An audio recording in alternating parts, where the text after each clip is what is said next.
Hi there, it's been a while since I last posted a video and a lot has happened since then. If you're new here, my name is May and I run a small stationery brand called May Paper Co. that specializes in planner refills and other planner accessories.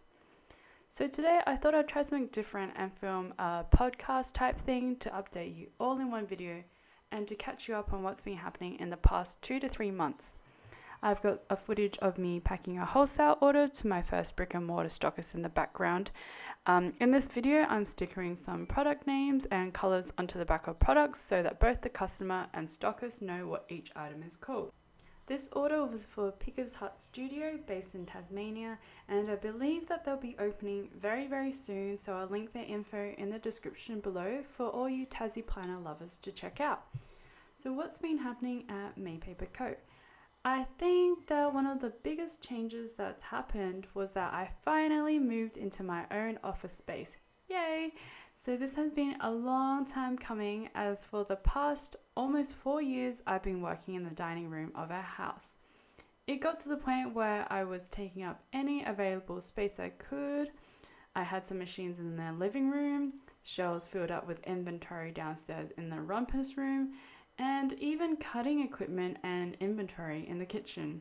When it came to packing subscription boxes, because there wasn't enough table space, I had to pack orders on the ground, and this meant that I ended up having a very sore back by the end of it all.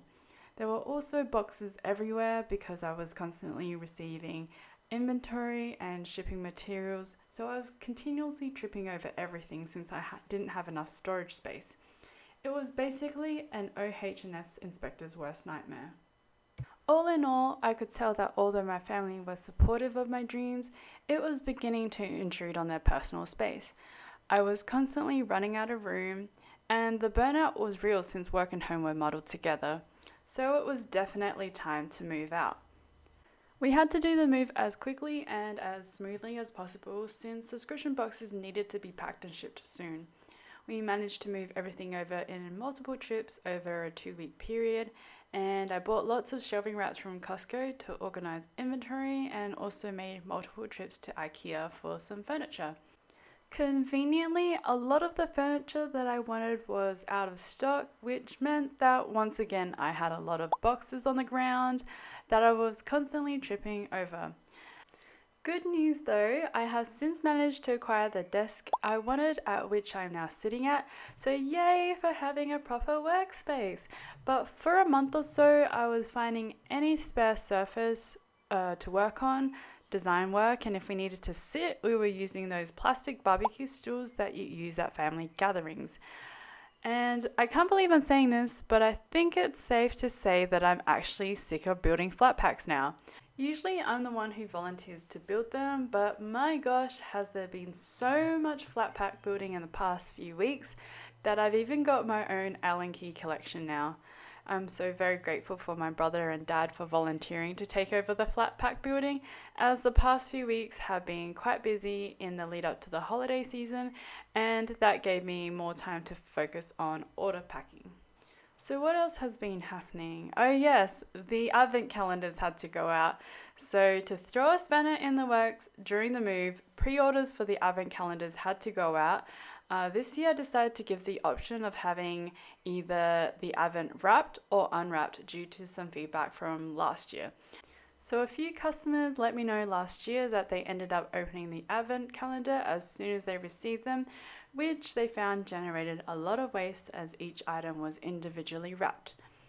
So this year I gave the option of having an unwrapped option, and this actually worked to my benefit since because the move was so last minute and took up a large portion of what would have been dedicated to advent prep, having the unwrapped option actually ended up saving me a lot of time as I no longer needed to wrap so many orders amongst the move. While we're on the topic of the advent calendars, let's talk about shipping, especially receiving inventory for the advent calendar. Because of the lead up to the festive season and lockdowns and border closures and so on, shipping in Australia has been a nightmare. I think it's gotten a bit better now, but things were taking weeks to get to me a couple of months ago. In anticipation of all these delays, like I knew it was going to happen, I tried my best to order things in advance, but things were still taking a lot longer than I realized or anticipated. So I believe that the last thing that I was waiting on, which were the what's in the box cards for the advent calendars, actually arrived a week into when the international boxes were due. So this meant that I was already behind schedule.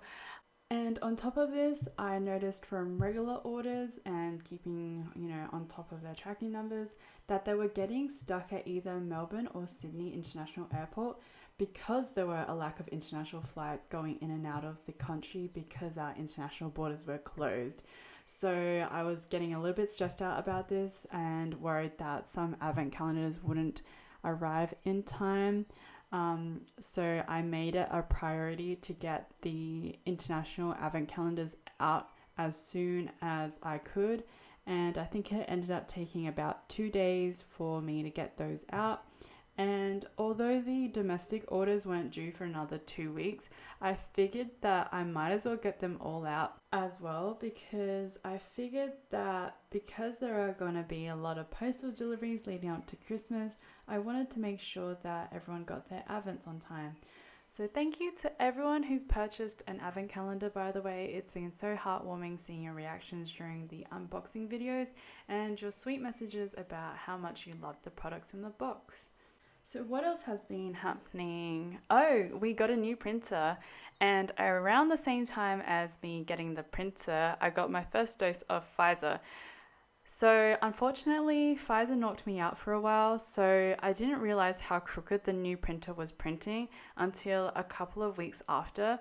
So this was such a stressful time for me as I had so many orders in queue due to me being out of action because of the shop. So of course I wasn't happy with this quality, and I ended up swapping it with another printer that I made sure to vigorously test before doing the swap. But unfortunately, due to all these delays, our processing times got pushed back a lot, as well as some new releases, and I've been trying to play catch up ever since. I also recently received the bulk order for our leather planners, which will be launching soon. I'm so excited for this, and I hope to film a reveal for you guys soon. It's taken a few years to find the right manufacturer, but fingers crossed that everything goes out smoothly and you guys love the products. There's also a few sneaks on my Instagram page, so if you'd like to check that out, the link is in the bio. I was hoping for a December release, but it seems with how chaotic it is at the moment, I think I'm going to have to push it back for a January release, just because I haven't figured out how I'll be shipping them to make sure that they're protected and the exact prices for everything. These are genuine leather planners, not pleather or PU, and I only ordered a small quantity to be made, so they may be slightly higher than other companies currently on the market. For our first batch, the planners are going to be available as A5 rings or half letter discbound, since these two seem to be the most popular size. If everything goes well with this launch, my hopes is to eventually expand to different colors and sizes as well. But in the meantime, we'll be taking a few weeks off at the end of December to catch up on some internal things like admin and also work on expanding our team. So this is to make sure that we can continue to get your orders out as fast as possible and so that you can have the best customer experience. I'm so incredibly excited for the break just to catch up on things, and I'm so excited for 2022 because I've got a lot of things in store. I think that's everything I needed to catch you up on the past few months. I can't believe that it's already been 3 months since we've gotten our space. Time seriously has flown by. It's December, which means that it's summertime here in Adelaide or Australia or in the southern hemisphere, and today was 35 degrees Celsius and blazing hot. I'm low-key dying from all the heat. But how crazy has the weather been so far? I've heard that it's the same in Sydney, but it was 35 degrees today and it's going to be freaking cold tomorrow, and then it's just going to be a hot mess again at the end of the week. I'm definitely an autumn kind of girl. I love sweaters and hoodies and track pants and all that kind of comfy stuff, which you can't wear in summer. Thank you so much for sticking around if you made it to the end of this video. I'm so happy we got to catch up. If you'd like to continue to follow me along on this journey, I would love it if you would consider liking this video and also subscribing to my channel. But that's all for now, so until next time, bye!